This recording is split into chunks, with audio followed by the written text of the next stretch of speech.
날마다 솟는 샘물과 함께하는 오늘의 큐티 시간입니다.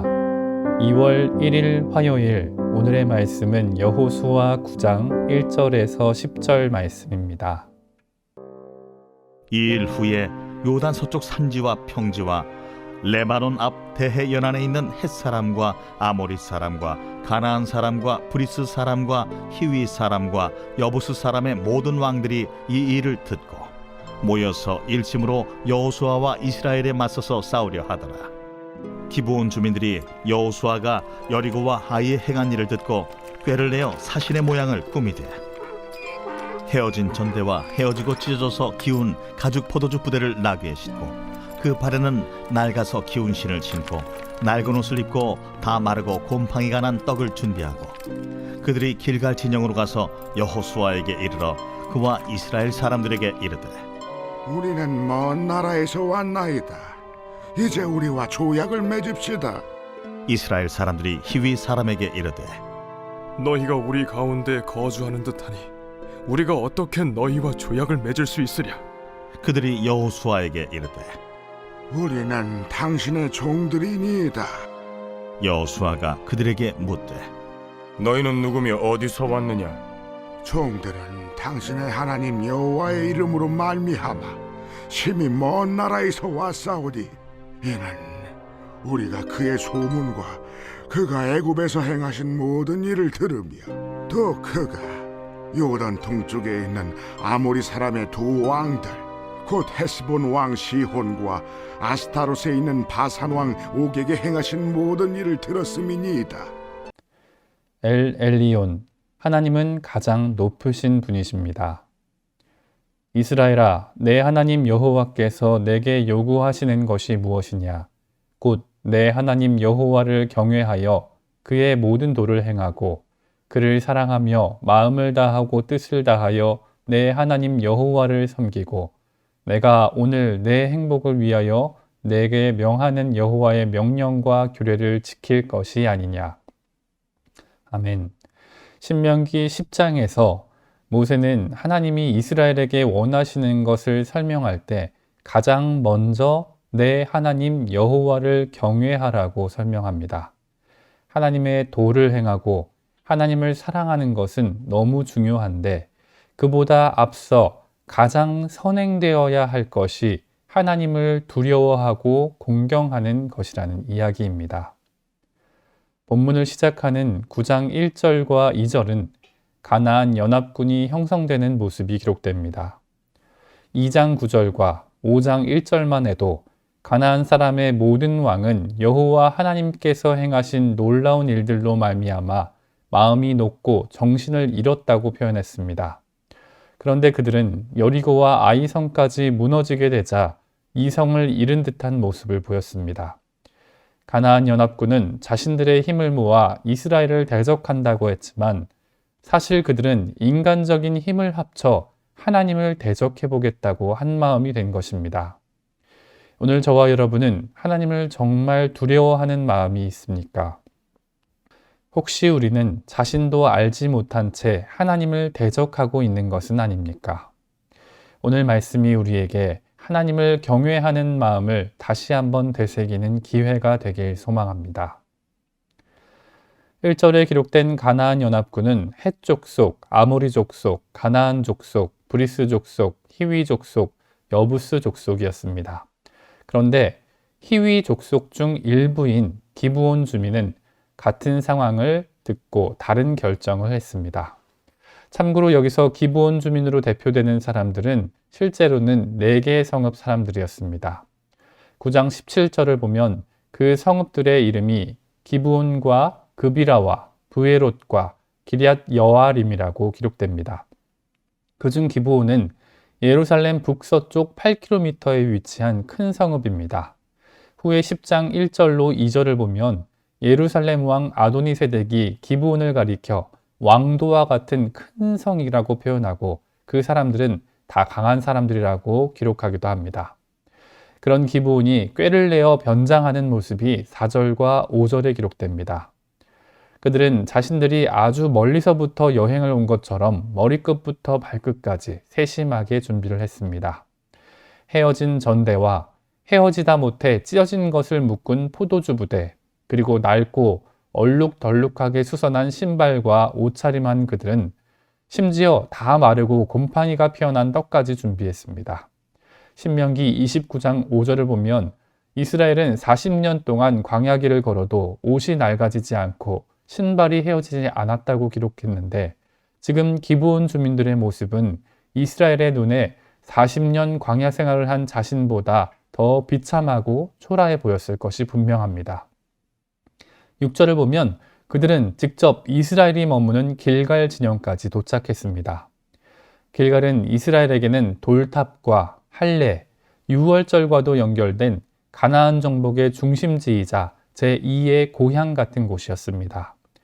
그런데 길갈에 도착한 기브온 주민들은 이스라엘 사람들에게 자신들은 먼 나라에서 왔으니 다짜고짜 조약을 맺자고 합니다. 마치 그들이 신명기 20장 10절로 15절을 미리 알았던 것처럼 말입니다. 제가 관련 구절을 잠시 읽겠습니다. 내가 어떤 성읍으로 나아가서 치려할 때에는 그 성읍에 먼저 화평을 선언하라. 그 성읍이 만일 화평하기로 회답하고 너를 향하여 성문을 열거든 그 모든 주민들에게 내게 조공을 바치고 너를 섬기게 할 것이요. 중략하고 내가 내게서 멀리 떠난 성읍들 곧 이 민족들에게 속하지 아니한 성읍들에게는 이같이 행하려니와. 기브온은 자신들이 멀리서 왔으니 조약을 체결하자고 한 것입니다. 그리고 7절을 보면 이스라엘 백성들의 대답이 등장합니다. 너희가 우리 가운데 거주하는 듯하니 우리가 어떻게 너희와 조약을 맺을 수 있으랴. 이스라엘은 기브온, 그비라, 브에론, 기럇 여아림 사람들로 구성된 사람들이 자신들이 진멸해야 할 가나안의 사람들인 것을 어느 정도 짐작한 것으로 보입니다. 바로 히위 족속 말입니다. 그러자 8절을 보면 그들의 말이 조금 달라집니다. 처음엔 단순히 우리와 조약을 맺읍시다 라고 표현하며 자신들과 이스라엘을 동등한 입장에서 서술하더니 이제는 가뜩이나 추하고 더러운 몰골로 왔던 자신들의 위치를 격화시키면서 자신들은 당신의 종들이니 자신들을 불쌍히 여겨달라고 표현한 것입니다. 이때 8절 하반절을 보면 여호수아의 질문이 나옵니다. 너희는 누구며 어디서 왔느냐? 여호수아는 기브온 사람들에게 상식적으로 물어야 할 것을 물었습니다. 그런데 가만 생각해 보면 여호수아가 먼저 질문해야 할 대상은 기브온 족속이 아니었습니다. 그럼 여호수아는 누구에게 먼저 물어야 했겠습니까? 네, 물론 여호수아가 첫째로 물어야 할 대상은 사람이 아닌 여호와 하나님이었습니다. 다른 이스라엘 백성들조차 기브온 사람을 보고 그들이 진멸해야 할 땅 가운데 거주하는 듯하니 조약을 맺을 수 없다고 말했는데 여호수아는 지금 당황스러운 상황을 듣고 먼저 하나님을 찾아가야 마땅하지 않았겠습니까? 신명기 7장 1절과 2절을 보면 이렇게 기록합니다. 내 하나님 여호와께서 너를 인도하사 내가 가서 차지할 땅으로 들이시고 내 앞에서 여러 민족, 헷 족속과 기르가스 족속과 아모리 족속과 가나안 족속과 브리스 족속과 히위 족속과 여부스 족속 곧 너보다 많고 힘이 센 7 족속을 쫓아내실 때에 내 하나님 여호와께서 그들을 내게 넘겨 내게 치게 하시리니 그때 너는 그들을 진멸할 것이라. 그들과 어떤 언약도 하지 말 것이요 그들을 불쌍히 여기지도 말 것이며 라고 말입니다. 그런데 여호수아는 기브온 사람들의 겉모습에 속고 말았습니다. 이어지는 9절과 10절에서 기브온 족속들은 치밀하게 준비되고 정교하게 꾸민 언어로 여호수아와 족장들을 현혹합니다.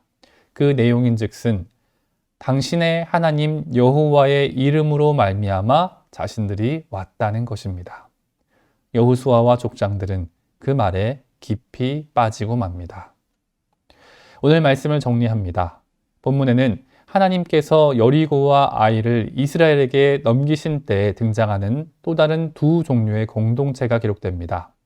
첫째 공동체가 하나님에 대한 두려움을 상실한 채 이스라엘을 대적하기 위해 똘똘 뭉친 집단이라면 또 다른 공동체는 자신과 자신의 공동체의 목숨을 구하기 위해 죽을 각오를 하고 변장한 채 이스라엘의 종이 되기로 자청한 무리입니다. 비록 기브온 족속의 거짓말과 그들의 행동이 온전하다고 말할 수는 없지만 우리는 적어도 그들이 라합과 같이 하나님을 향한 분명한 두려움을 가지고 자신과 자신이 속한 공동체의 목숨을 위해 간구했다는 것을 알게 됩니다. 마태복음 15장을 보면 가나안 여자 하나가 예수님을 찾아와 소리를 지릅니다. 주 다윗의 자손이여 나를 불쌍히 여기소서. 내 딸이 흉악하게 귀신 들렸나이다. 예수님께서는 그 여자의 말씀과 제자들의 말조차 한 말씀도 대답하지 아니하시다가 나중에는 자녀의 떡을 취하여 개들에게 던짐이 마땅하지 아니하리라고까지 말하게 됩니다. 하지만 그 여자는 끝까지 매달리며 이렇게 고백합니다. 이르되 주여 올소이다마는 개들도 제 주인의 상에서 떨어지는 부스러기를 먹나이다. 그리고 우리가 잘 알다시피 그 여인의 딸은 구원을 받게 됩니다. 하나님을 진심으로 경외하는 자, 하나님을 진심으로 두려워하는 자, 그 하나님께 매달리는 자에게만 구원이 있다는 사실을 기억하길 소망합니다. 오늘 이 새벽 우리에겐 하나님을 진심으로 두려워하고 경외하는 마음이 있는지 돌아보길 원합니다. 그리고 이제 하나님을 경외하는 마음으로 생명을 누리며 살아가는 저와 여러분이 될 수 있기를 간절히 소망합니다. 함께 주님 가르쳐 주신 기도로 말씀을 마무리하고 개인적인 기도 제목과 자신이 속한 공동체를 위해서 또 한국교회와 세계 열방을 위해서 기도하길 원합니다. 하늘에 계신 우리 아버지, 아버지의 이름을 거룩하게 하시며 아버지의 나라가 오게 하시며 아버지의 뜻이 하늘에서와 같이 땅에서도 이루어지게 하소서. 오늘 우리에게 일용할 양식을 주시고 우리가 우리에게 잘못한 사람들을 용서하여 준 것 같이 우리 죄를 용서하여 주시고 우리를 시험에 빠지지 않게 하시고 악에서 구하소서. 나라와 권능과 영광이 영원히 아버지의 것입니다. 아멘.